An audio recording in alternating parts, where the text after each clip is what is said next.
Good afternoon. Welcome to the movie. Stands for Riverview Credit Union Mid-Ohio Valley Entrepreneurship Expo at Marietta College. I am Dr. Jacqueline Corosani, Director of the Entrepreneurship Program at Marietta College. I'm in Thomas Hall, my office in Thomas Hall on the campus of Marietta College. Why don't you use the chat button somewhere on your screen and tell us where you are? Where are you? Which dorm? Or if you're off campus, where are you? Tell us, where are you? In case you're joining us for the first time, the overall theme of this year's conference is learning from challenges, how to adapt and become a resilient business. All of our sessions are free and open to public. You must, however, register to attend. To learn about our programs and to register, please visit our website at marietta.edu/moveexpo-program. Our next session is scheduled for Thursday, November 12th at 4:30 p.m. to 5:30 p.m. It features Keya Majmadar. Some of the students may remember her. She's a young serial entrepreneur who received a Shark Tank deal while she was still in college. She was 19. She's now in her 20s. Well, we want to thank our sponsors right now, Riverview Credit Union, our title sponsor, obviously. Clutch MOV is our in-kind platinum sponsor. Our gold sponsors are Schwendeman Agency and McDonough Foundation. Our silver sponsors, Premier Bank and Tech Growth Ohio. And bronze sponsors, Trademark Solutions and Tenney and Associates. I just mentioned that this year's movie is all about resiliency and adapting to challenges. And in today's session, we will hear from 4 individuals who work day in, day out in the areas of human resources, marketing, management, and communication on problems and opportunities of doing business remotely. Unfortunately, our 5th panelist, Gabby Van Alsten, could not make it today due to a death in her family. Gabby, our thoughts and prayers are with you and your family. We will miss you today. We hope to make today's session interactive. So please use the Q&A button to ask questions and also use the chat button to react, respond to things that are discussed in today's session. Our moderator is Professor Sarah Rosenstock. Sarah is the chair of the art department at Marietta College, where she's also a professor of graphic design and entrepreneurship. And if this is not enough, Sarah, along with her husband, Bobby, own a business called Just a Jar Design Press. Together, they're also raising 2 future entrepreneurs, their daughters, Ellie and Bella. Sarah, welcome to the virtual stage. The stage is yours. Thank you, Jackie. I'm excited to be here. So my opportunity is to get to introduce and have our panelists introduce themselves, as well as ask these amazing questions we have, given the opportunity to talk about some of the challenges and opportunities they've had during this time. So I'm going to ask each of them individually, as I mentioned their name, to unmute themselves and turn on their videos and ask them to introduce yourself with the name, your name and your role at your organization, and explain a silver lining that you've experienced during this unprecedented time. So let's start with Cheryl. Hello, Sarah, thanks. I'm Cheryl Ferrebee. Right now, I am serving as the marketing professor full-time. So fortunately, back at the office, I have people running my small boutique brand marketing and design firm. So my role is, at this point, as CEO, to make sure that everybody has the resources that they need to do the jobs for our clients currently in process.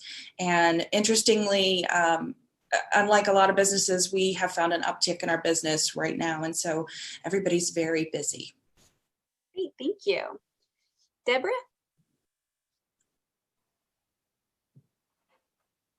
Hi, everybody. It's nice to see you. My name is Debbie Wayland, and I'm the Assistant Vice President of Administrative Services at Marietta College, and I'm also the Director of Human Resources. I've been with the college about 8 years. Prior to that, I was at Ohio University for 15. And what I think has been a silver lining during this crazy situation that we find ourselves in is just watching this campus community pull together as a whole and working together through really challenging situations that none of us have ever been in before. And it's been just remarkable to see the way that we've been able to maintain as much as we can with our students. So welcome, we're glad you're here. Thank you so much. Tom? Thank you again. Yes, Tom Perry, Vice President for Communication and Brand Management here at the college. I've been here now almost 18 years and enjoyed every one of them, even right now. But with that, the silver lining, I hate to sort of piggyback off of what Debbie said, but for mine, it was more my team and what they were able to do.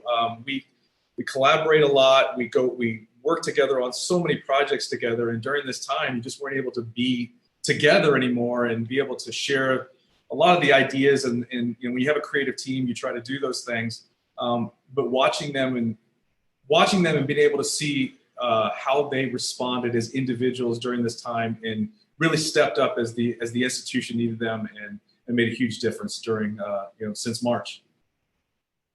Great, thank you so much, Tom. And Mary. Hello, everyone. It's exciting to join you today. My name is Mary Roberts. I have worked at Marietta College for 2 years in the Department of Communication and Brand Management. I am our video producer, which is a really exciting job because I get to partner with a lot of different departments and offices on campus to create videos to largely share on social media. So on any given day, I'm working with academic or athletic programs. I'm working with student life, fine arts, admissions, advancement, you name it. I've probably done a video with that department, but it's a really exciting job because depending on the day, you're interacting with a lot of different people and doing a lot of different things. So it's been really exciting for me to be working at Marietta, which is my undergrad alma mater. I'd say that the silver lining for me during this absolutely wild time has been there's been a little bit of extra time for me to kind of pause and reflect on what my personal professional goals are and to kind of assess where I am right now and where I want to be moving forward. So in spite of all the craziness happening in the world, there has been time to kind of pause and reflect and almost been, kind of forced to slow down a little bit in some ways, which has been nice for me.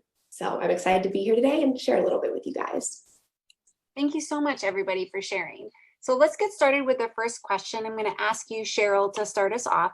So you've talked a little bit about all your different hats that you're wearing currently and your team. So how do you manage your team remotely during this time? We have been working remotely since about 2004, largely due to the fact that I had certain individuals that I like to work with, and they had reason to leave the market. And so instead of saying goodbye to them, I said, hey, let's just try this remotely. So this has served us well during this time of where everybody's switching, everybody's shifting. And so we've been able to stay connected with each other and with our clients seamlessly. We use all the platforms. We use email. We use Google Sheets to manage projects. We text a lot. We message each other on social media platforms. We have audio conferences just with audio when we're all kind of not feeling the video thing. And then, of course, we have video conferences to kind of, especially when we're dealing with larger projects or launching a project, because those meetings tend to last longer and it's just easier to do that with video. So we utilize all the platforms. Great, thank you. Deborah?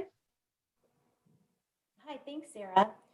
Well, in my department, we all work very closely together, and we all spend most of our waking hours together in an office. So it was really shocking for us to go to a virtual environment because it just was not something we were used to. So what we have found is we got up to speed very quickly on Zoom technology. We used Facebook messaging. We used social media platforms. We did anything that we could to stay engaged. And I think one of the things that I've found is managing the teams remotely is I spent much more time counseling them through more interpersonal situations than I did about task management. And I think that that was really important to be able to talk to them about a variety of subjects. And it wasn't just, hey, where are you on this project? But it was, how are you doing? How are things? And I think that that's been really helpful. Thank you so much, Tom. Sure.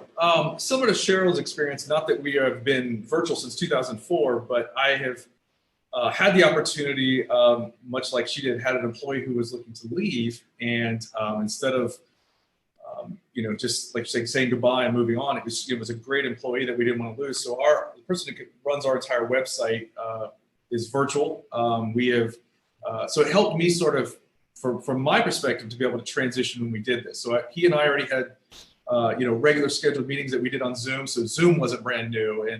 And like Cheryl said, I mean, we have a weekly meeting, those kind of things. So it was nice to be able to do that. And so that helps with my transition. I think even for my team, what we do, most of us on a daily basis are very technologically advanced in what we have to be able to do. So it didn't feel like a huge transition to us. That being said, it was the loss of contact with each other. You did have to try to sort of figure out how you were going to keep, talking to them, because when this whole thing broke loose, I was just returning from Florida and was told I had to stay home for 2 weeks. So I quickly had to try to figure out, how am I going to maintain or understand everything that's happening every day. So, as everybody did, you had to learn pretty quickly. But our team, as I had mentioned at the beginning, is pretty self-reliant, but we did all of a sudden a group that doesn't meet regularly. Mary will tell you, and everybody else, we don't meet all the time in a more formal setting, but we meet all the time. It's because of the projects and things we're doing. So there's not this scheduled time. Well, now all of a sudden we had to start figuring out a way that we all have to get together and we all need to talk and connect, because everybody was doing so many different pieces. And then you had a few folks who really didn't have a lot to do because of everything that's happening. So we had a photographer who, while there was things to shoot, it wasn't the same as having the active schedule that you would normally have. So, trying to figure out that balance for everybody, and then not only that, responsibility had switched really quickly as well. So it went from Mary creating marketing videos to town hall meetings and other types of things that we need to do to share information and less about marketing the institution.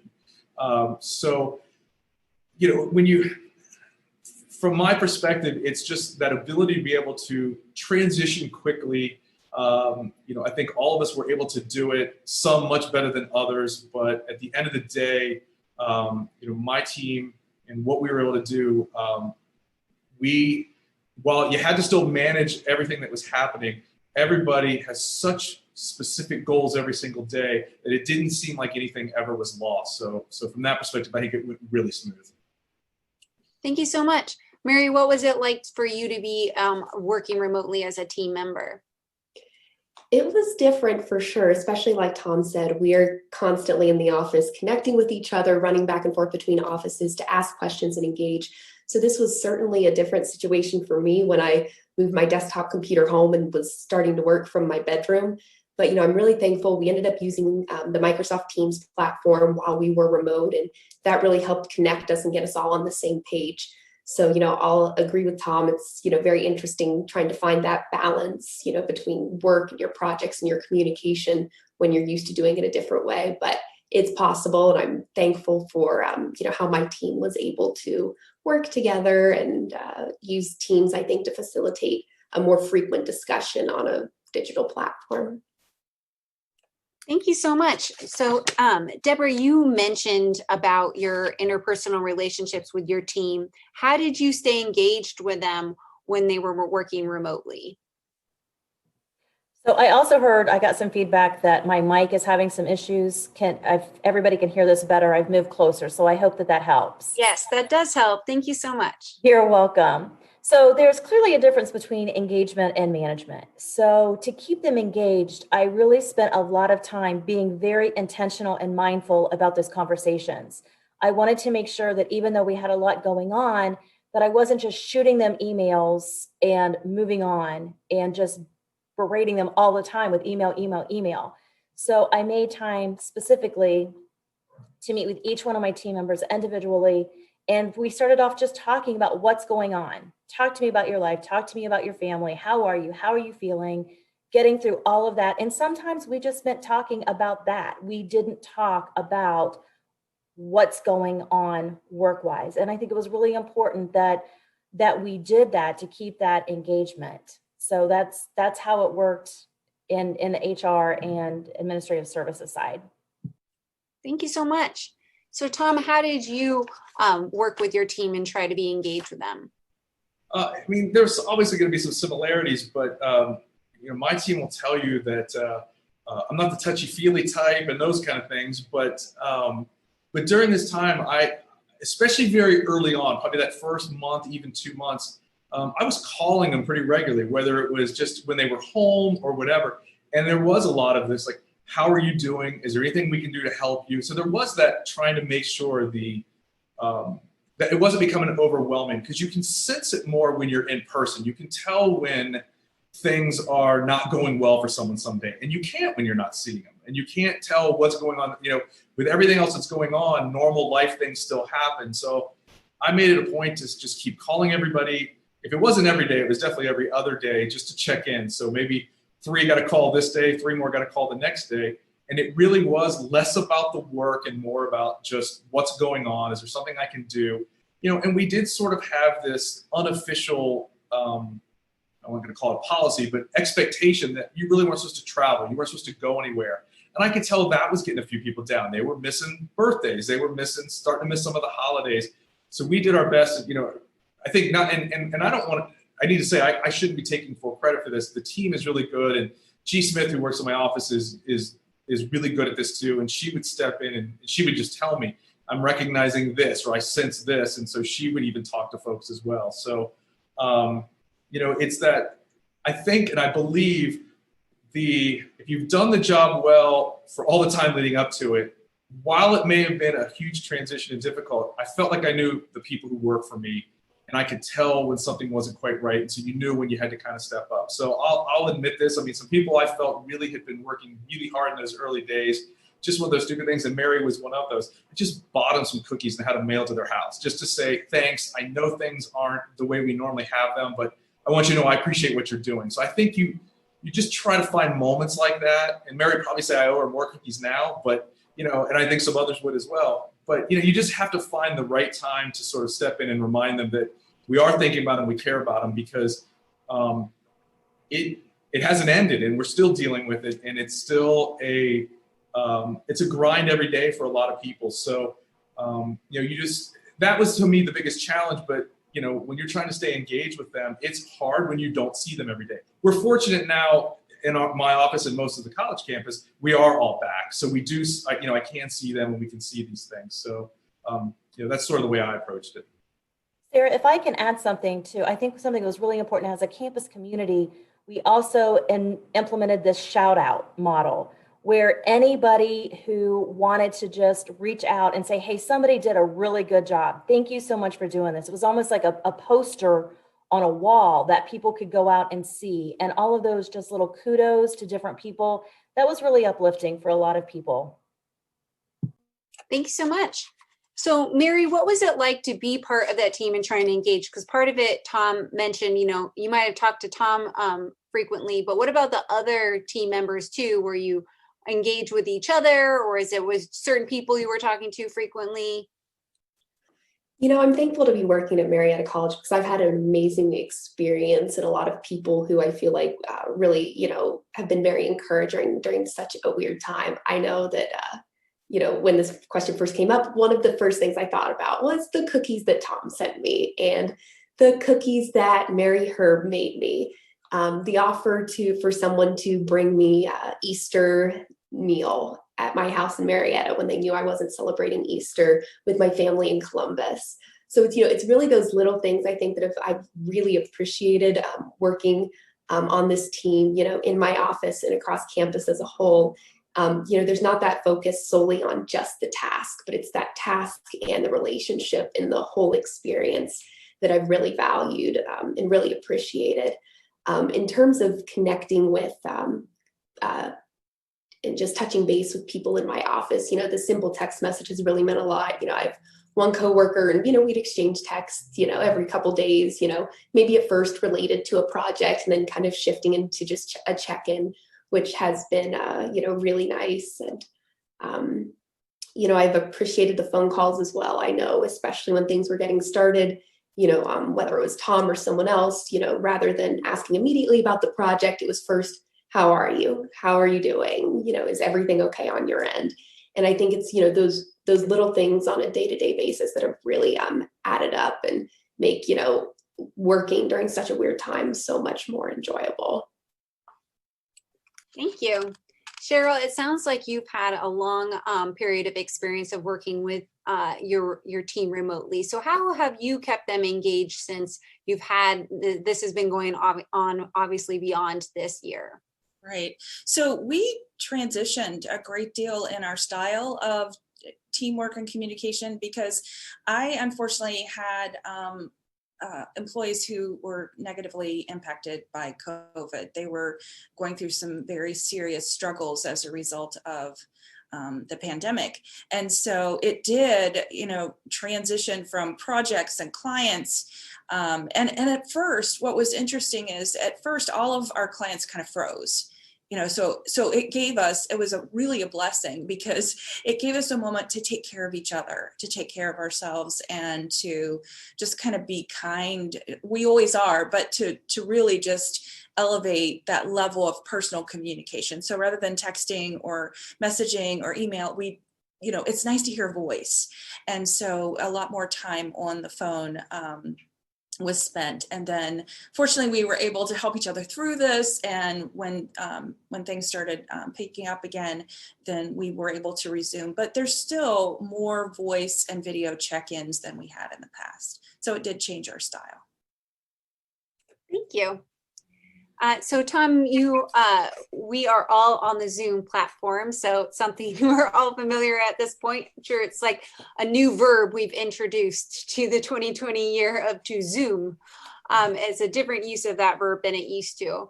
So do you have, Tom, do you think that there's such thing as Zoom fatigue? Have you felt it? Have you figured out how to manage it? What do you think? Yeah, I mean, I would be stupid to say no, there's no such thing. But personally, though, I've never felt it. I'm comfortable still doing this because it's what we have to do in a lot of ways. But my team, again, being able to still connect more frequently in person, we haven't gotten overwhelmed with it. And I don't even think early on when we were sort of stuck on this and we would have our weekly meetings this way, I didn't feel like we were overwhelmed by it, meaning that you were just tired of being on it. For me, the difficulty was getting the engagement on Zoom that we do in person. We were so used to being together, and I can still see facial expressions, but how often, so often I would see someone off looking at something else. It just didn't seem like you maybe had the same focus that you do when we get together in here, even though our meetings are informal.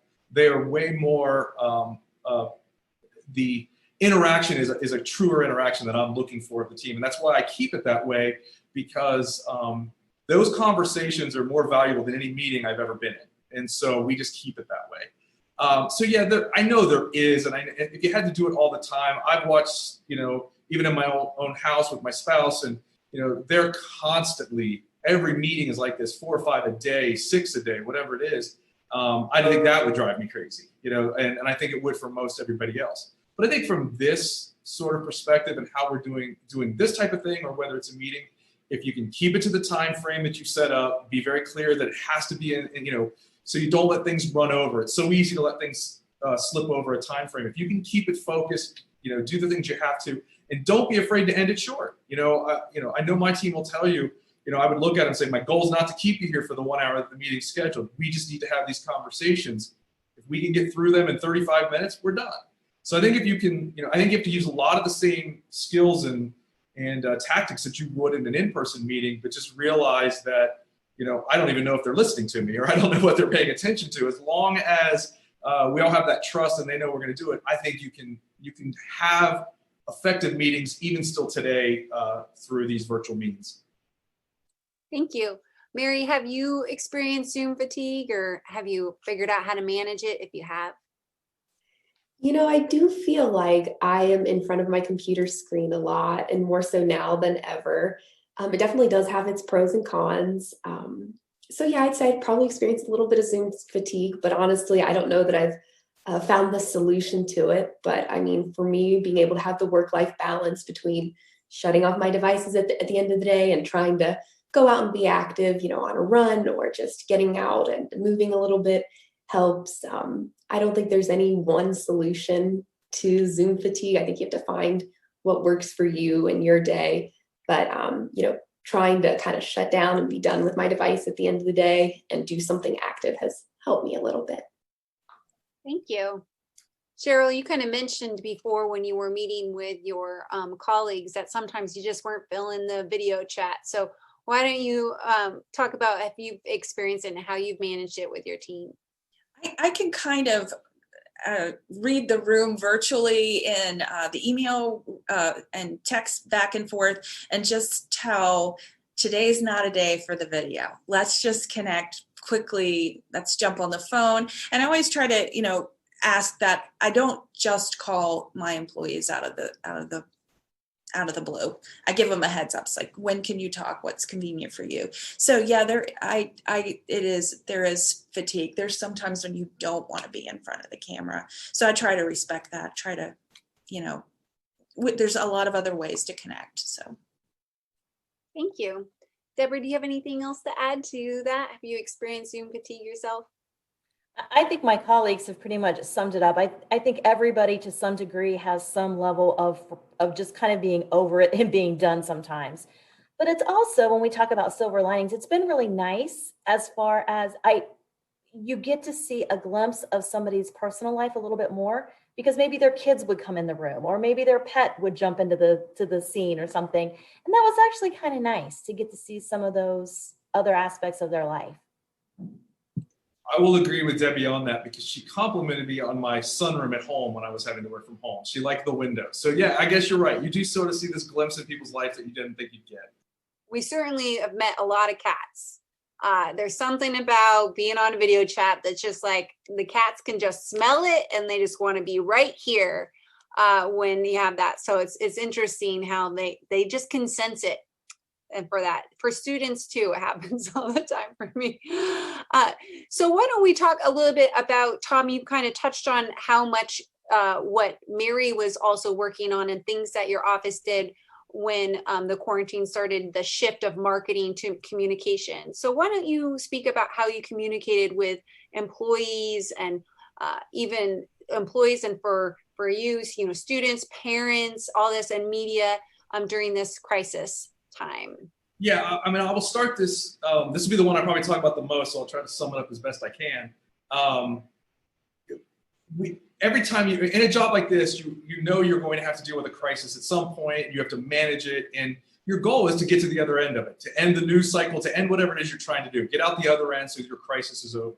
And the most challenging thing about this is none of us know when it's going to end. You have no way of understanding when that time comes that you sort of get to revert back to doing the normal things. So that took some time for me, especially, to sort of realize I can't focus all my effort and all my time on this situation every single day, because the real work still had to continue. You couldn't let it, while it still can eat away at you every day and take time away every day, I couldn't let it couldn't consume my day.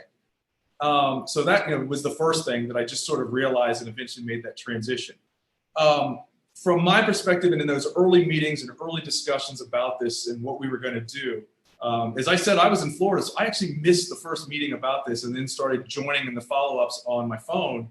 But I was very clear in anybody who knows President Root at Marietta College knows he was very supportive of this as well, that we were going to be transparent from day one and continue to be transparent from day one in everything we communicated. And that meant alumni, parents, students, whoever was what we call part of the Marietta College family had to be informed. So we have, to the point of over communicated anything and everything that we are doing involved with this crisis right now and everything that we're, so parents get it, again, alumni get it. But the nice part about it is, I don't think, I'm trying to do this from memory right now, I don't believe I've ever received one email that said, could you just stop? Or, you're telling me too much. If anything, they've really appreciated it, and the comments have been really positive in that. While I know every time you're talking to me is not a positive for you, it's a positive for me because I know you're keeping me informed. I know you care about my son or daughter. I know you're trying your best to get through this. So when we all get around to someday finally evaluating how we did and what we did, I'm sure we're going to find things we could have done better. I know we're going to find things we could have done better. But I do believe with each day we get better at it. With each day we realize that we're doing a lot of really good things. So I've been extremely happy with that. I wish it would end, like all of us. I wish we could get to a point where we could return to some of that normalcy. The different or other challenge of it is other crises do come up during this. So how do you find the time or fit those in there to make it work? So that's obviously been my bigger challenge. And that's where having a team like I have, I've been able to look at other people and say, I'm going to have you take care of this piece for me while I still manage this, or vice versa. I'll let you handle the COVID-related communication today while I handle this situation. So that was a little bit of my long-winded way of answering that question. No, thank you so much. Mary, has your process changed at all during this time of how you go about your work and communicating through your work? I really feel like this pandemic has really made it videos time to shine. People want to watch the videos. And I feel like, when Tom talks about the transparency and the authenticity that President Root wants in our communications, I feel like video is such an effective way to connect with people, and people are seeing his face and his emotions and seeing him as the leader of the institution in a video, sharing an update. So, I think that video now more than ever has been super important in communicating with all sorts of different audiences. And I know that, whether it has been a video update, with President Root that's a couple minutes long, whether it has been a town hall meeting that's, an hour of prep, an hour and a half of a town hall and questions, there's been a lot of video. And I'm really thankful that everything's been crazy, but there have been moments to incorporate different marketing videos into the mix as well. I know one that was really well received was the idea that, Tom had was, let's share a video that lets everyone know how much we miss them. And it was just a video montage of different smiling faces of students around campus that was all B-roll shot in the previous semesters. But, sharing that video with the message that we miss you and we can't wait for you to get back, I think really resonated with a lot of people, and, was a special marketing video that really stood out to me at a time when we were doing a lot of updates with President Root and a lot of updates in the town hall setting. Thank you. So Cheryl, how you've communicated during this time with your clients, has that shifted at all? It definitely has. There's a lot more communication going on, and again, moving away from the copy platforms into audio and video, because when things are happening very quickly, especially, we had to pivot a lot for many of my clients. They had plans. We had to figure out how to flip those, and I'll talk a little bit more about that later. But we find that it's hard sometimes to read the tone of a text or an email. You're like, wait, what is he? Does he mean this? Does he mean that? It's just so much better to get on the phone and just talk through it and make sure everybody understands, what the intention is, what the emotions are. So yeah, a lot more personal, a lot less email and texting right now. Thank you. And Debbie, has anything shifted having to do with communication during this time as well for your team? I think it absolutely has. Being in HR, people are looking to us a lot of times for answers about things. This was something nobody had ever experienced before, and they were scared. not only about their health, but about their job. Are we going to have a job? And all of us at Marietta College, we're here, we have a job because we have 1,200 students that we're responsible for. So no matter what our job, individual job is, we're all here for those students.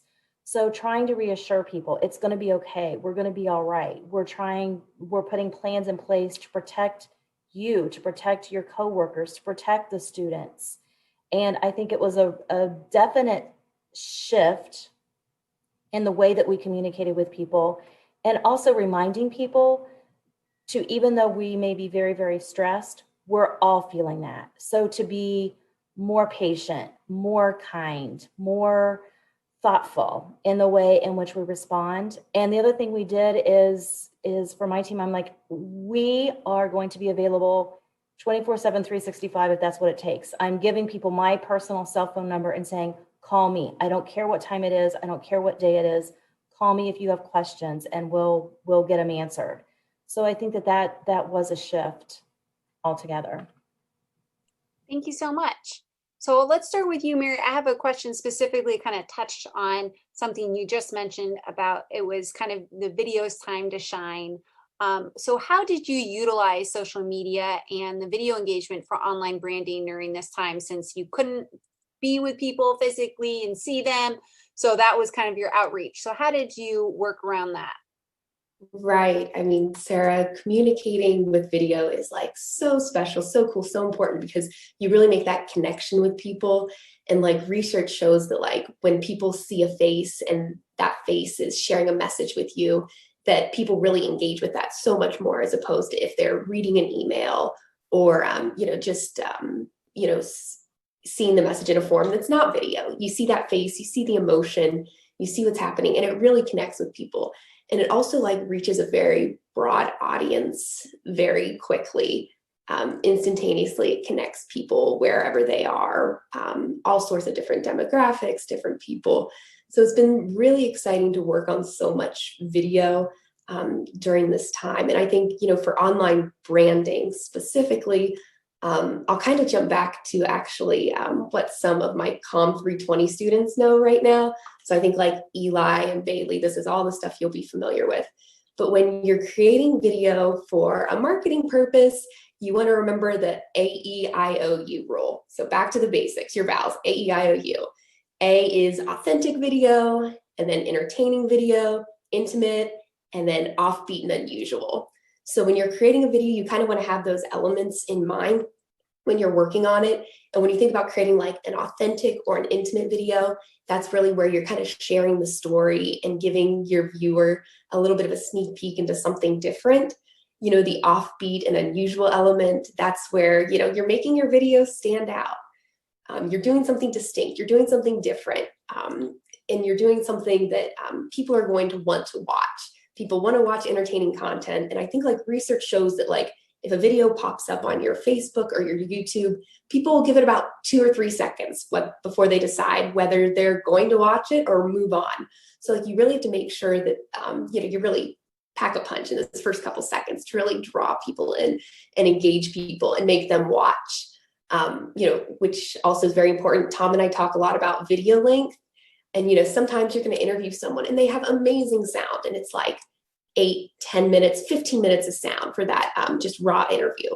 Somehow you have to cut that down. And it's hard as it is, as much great sound as you get, really, you just want to be using like the 20, 30, 45 seconds because people have short attention spans. And while it was a great interview, you somehow have to boil it down to, the very best of the best, cream of the crop sound.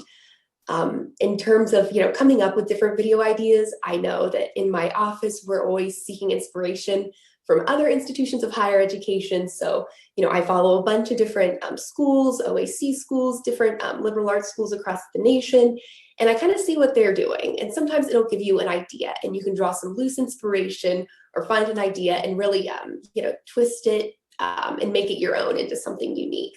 So, it's been fun to kind of see what other institutions are doing and then tweaking it to tell our Marietta College story. So it's been a weird time. It's been a wild time, but I feel like video is the direction that we've been going, but the pandemic has really put it in the forefront. And it's just a great way to connect with people on a personal level and engage with people of all different types of demographics, but then like really to showcase your product, showcase your brand, and show who you are. So, you have to be very strategic and smart about how you're creating your videos in terms of using the length of the video. But I guess video is just exciting. That's about all I have there. If anyone has any questions, I obviously will be happy to take them because I like what I do and I like talking about it. But I'll just kind of leave it at that for now. So thanks. Thank you so much. And just a reminder for everybody watching that feel free to put your questions in the chat because we will have time in order to answer some of those in the Q&A. So Cheryl, when you work with your clients, has your use of social media with them or even communicating with your business through social media, has that shifted? Actually, I just want to let Mary know I'm backing her up in the marketing classes. I'm telling the students it's video, video, video, it's content. So we have a West Virginia School of Osteopathic Medicine Foundation as one of our clients. And of course, we spend our time with them fundraising, having gatherings and all that. Well, can't do that now. So what we did is we pivoted and we started doing videos in a Ask Advice from Our Doc series. So we went out and we interviewed doctors who've graduated from the school, giving advice with regard to the pandemic, mental health. We had fundraisers, virtual races. And so we really leveraged video and social media during this time when we weren't able to get out and do fundraising for the clients. So, those two together proved a very valuable solution. And we've seen a lot of engagement on their funding platform. So that's great. Thank you so much. I don't know, Debbie, have you used social media at all with your team? I don't know if you've utilized it. We actually do. And we've used it so much more now for recruiting candidates, because as Tom said, while we're dealing with the pandemic, life still had to go on and we still had job vacancies and we still had to interview people.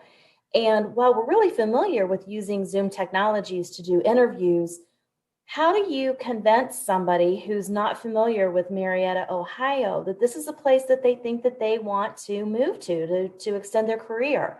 So Mary had done a fabulous video for us that lives on our employment site that really gives people a taste and a flavor for Marietta as a community. And then we went on to, as we were recruiting candidates, I actually had a coach that was using her phone, walking around campus, videoing campus, FaceTiming the finalists saying, this is our library, and this is the DBRC, and this is downtown. And it worked, believe it or not. I mean, people felt like they got a good enough idea of the culture and the environment of Marietta that they could say yes and relocate here. So it's been a really fun way to use media. Yeah, use it in an unexpected way. So just like me being like, have you used it? And yes, in fact, you have. Great. So Tom, do you have anything to add about how your team has used social media in that way since Mary got us started with the topic?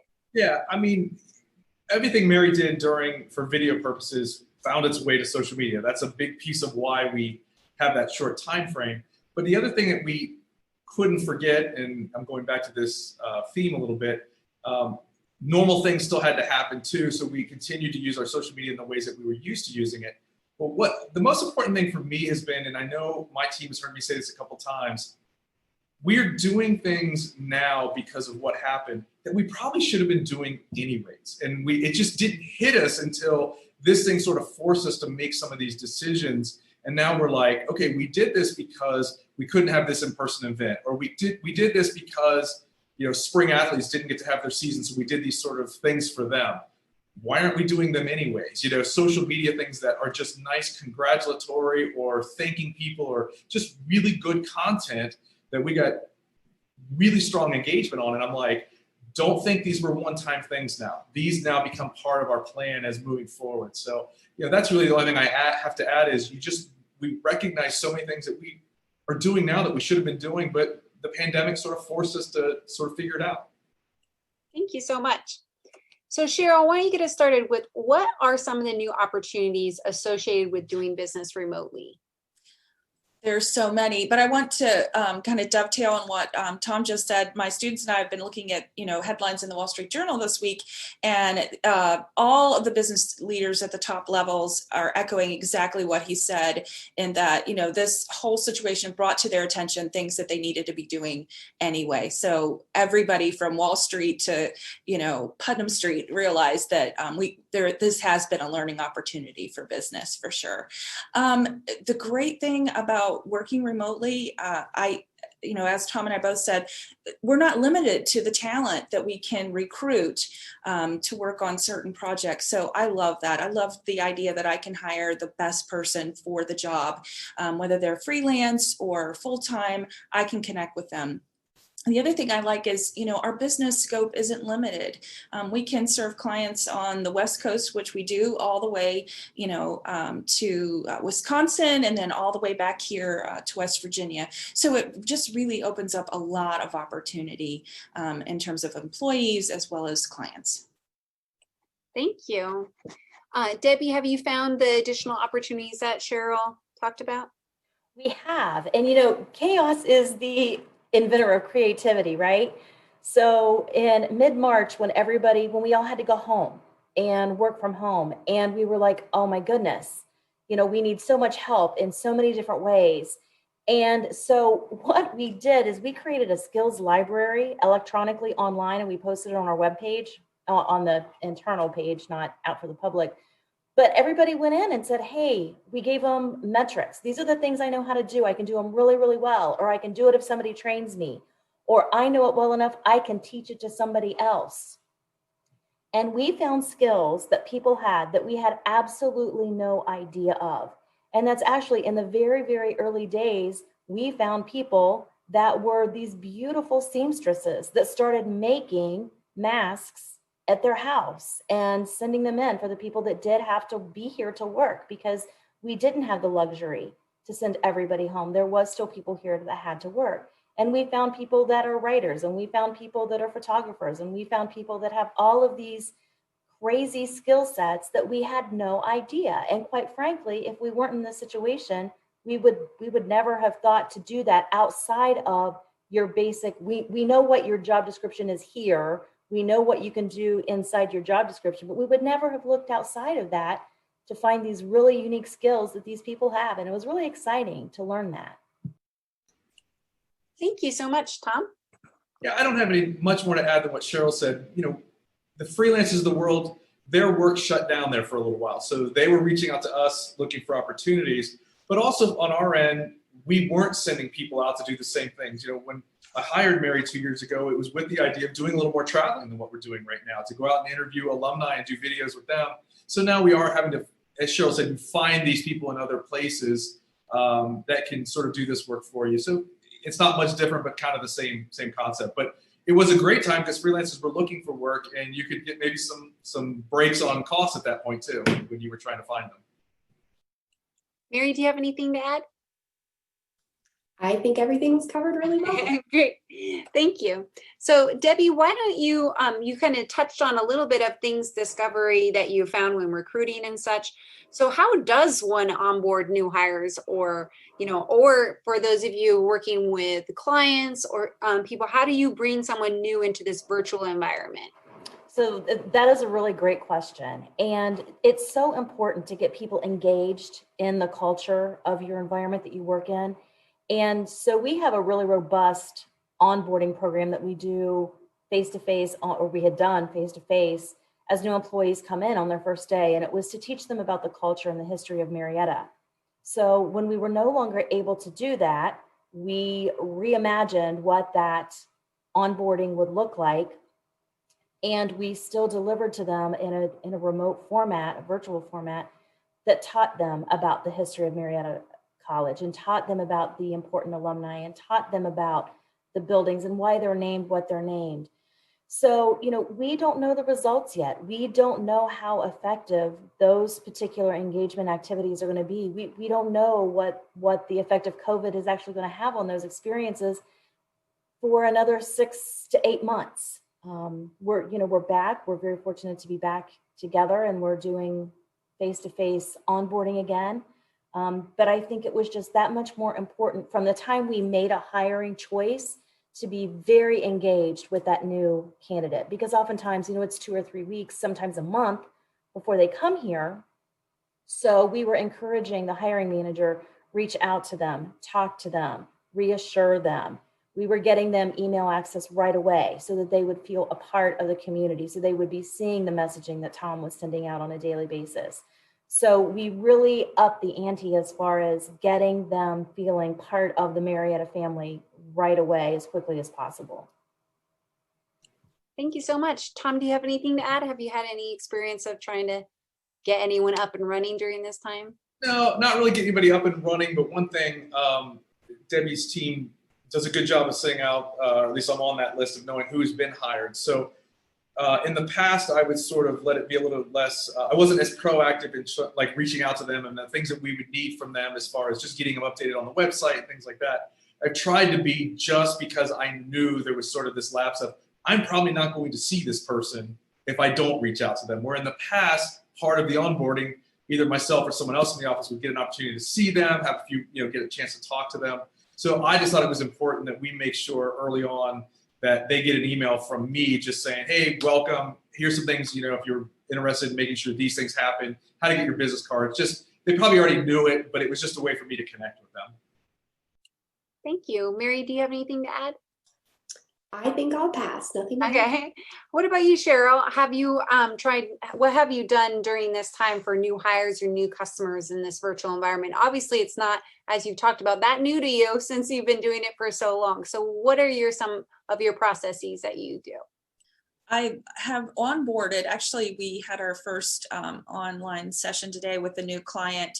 And so what's great about this is that, a year ago, we would have been in front of them, really in front of their face with the first meeting. But because we did it, virtually, I think it was more relaxed. It was really a fun session with them, just because we're joking about the technology and how weird things are right now. So it was a little bit more relaxed, I think. I have not had to onboard new employees. I've had to engage some former employees who know the systems. So it was just about reorientation. So it's not been a huge barrier for us at this time. Great, thank you so much. So I want to make sure that we have a little bit of time to answer some questions, but I am going to ask one more question, and then we'll start with Tom, and then see if anyone else has something to add. So we have a few minutes to answer this. So how did you resolve any technology challenges that your team has experienced during this time? Especially, Tom, I imagine you had all these team members that were used to being in the office with certain software, certain technology there, and then all of a sudden they had to work remotely. So how did you navigate that space? Yeah, we were fortunate in the couple folks who needed the technology the most were the ones that we had come into the office. The rest of us would work virtually. So that was one way we sort of said, we've got the space. So we were able to do that. But there were still some issues that you had to sort of manage. As I mentioned, we have the one opening that you're aware of at the photographer. It was a challenge just in kind of just understanding what was, when it was normal times, it was, here's a normal day and here's what the normal schedule is, less technological. But now all of a sudden it was, I don't know what to do every day because the normal things just aren't there. So you kind of had to manage through that. So that's the less technological side of it. But then we all had issues. I think all of us at some point had issues with just being able to access. I think I was the first one in our first Zoom meeting. My internet, went out on me. But I had 2 kids at home doing virtual learning. I'm sure my son was playing video games and watching a movie while he was supposed to be learning. And as I said, my wife was at home too, doing her work virtually. So you just had to figure out, and honestly, it was just where to go in the house and those kind of things.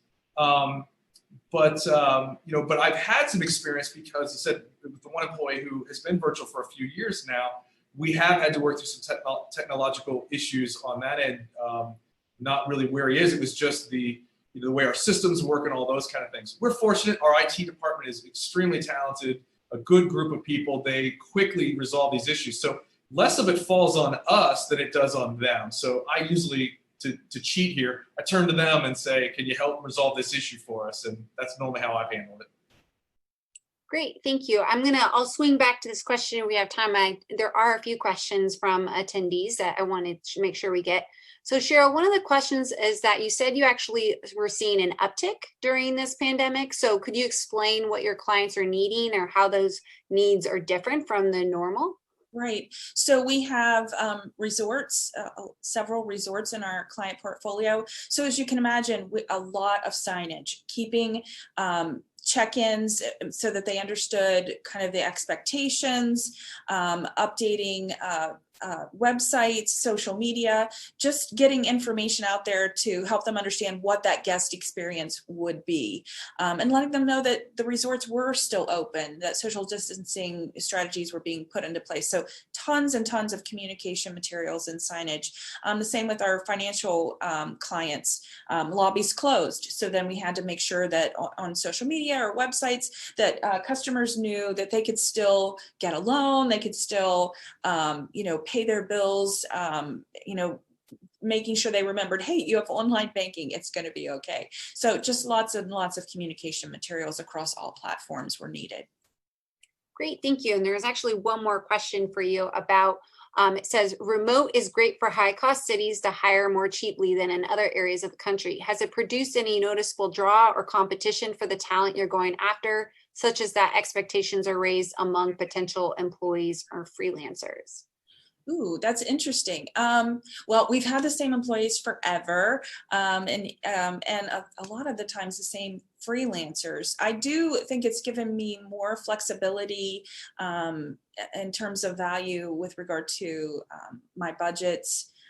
Especially project budgets, because I'm able to hire somebody who's really, really super good at perhaps building a website, and I only have to have them, on the payroll for a short period of time and then move them off. So remote workers and freelancers do enable me to deliver, I think, high quality of service where my margin is still good. Yeah. Great, thank you. Let's swing back because I'm curious. I'm sure Debbie has had this situation that Tom was talking about for people who, when we were put in isolation and quarantine, for people who are like, what am I supposed to do from home? Like, how am I going to work? What are the challenges that technology, or even those challenges, how you approach them when people's jobs completely shifted because they couldn't necessarily do them in person? Well, the first thing was finding out, do they have a job that they're capable of doing from home? And if so, the next question is, do you have the resources that you need to do that job from home? If the answer was no, then we found ways to provide them that technology. If they had a job that did not lend itself to do something from home, then we looked to say, okay, what else can you do? How else might you be able to help the college right now while you are from home? And that's when that skills library really came into play to find different things that they could do.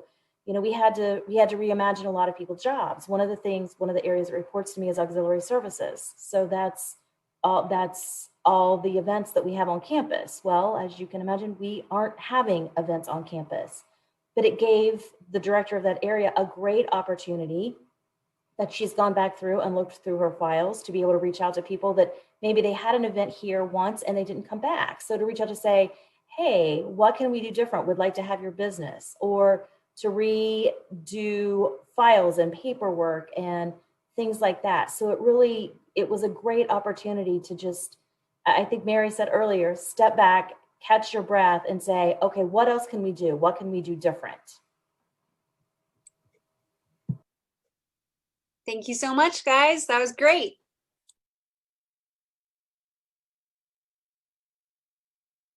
I have to unmute myself. There's a lot to be said. Thank you so much, though. Tom mentioned, we got to stick with the time frame that we have promised everyone.